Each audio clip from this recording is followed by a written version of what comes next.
Reynolds number.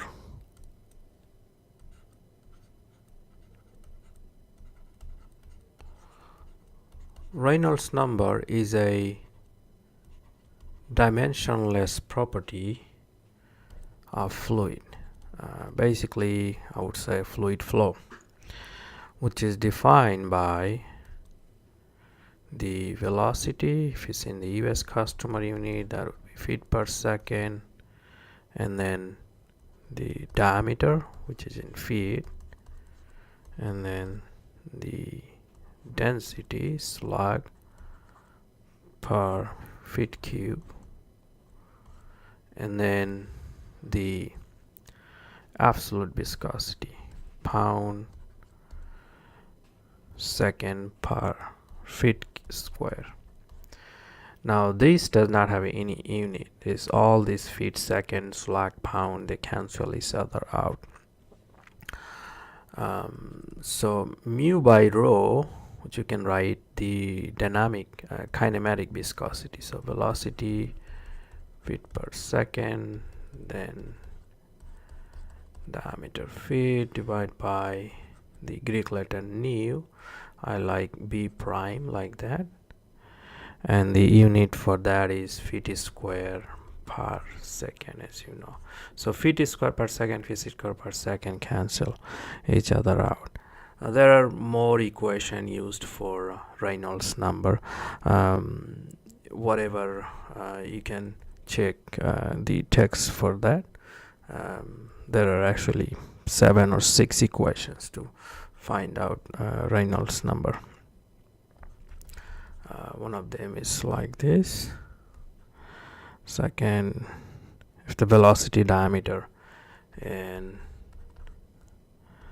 that is in inches, remember that, and then a specific gravity given, divide by the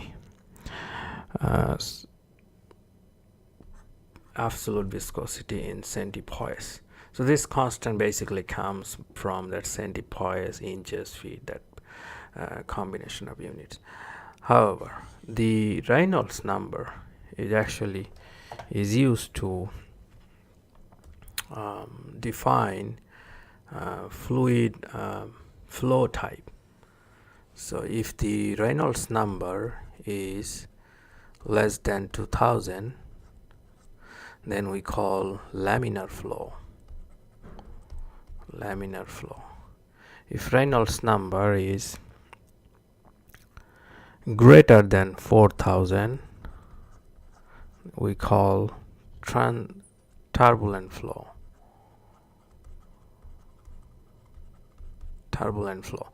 Now in between is called transition flow. If you find a number in between 2000 and 4000, that is a transition flow. Assume turbulent, because there is no property or equations to solve transition flow situations. If you find transition flow, assume turbulent if the information is available enough. If it's not, then you could also assume laminar. But when you solve a problem, you must say this is a transition flow type, but I'm assuming laminar, and solving the flow problems using laminar equations. You could also say I'm using turbulent flow assumptions, because there is no equations for it. You have to use either one, but I want to see that you know what to do when you find that. So that's Reynolds number, and that is a dimensionless number. There is no dimension for that. So once you calculate this number in one unit system, in another unit system, it's going to be the exact same.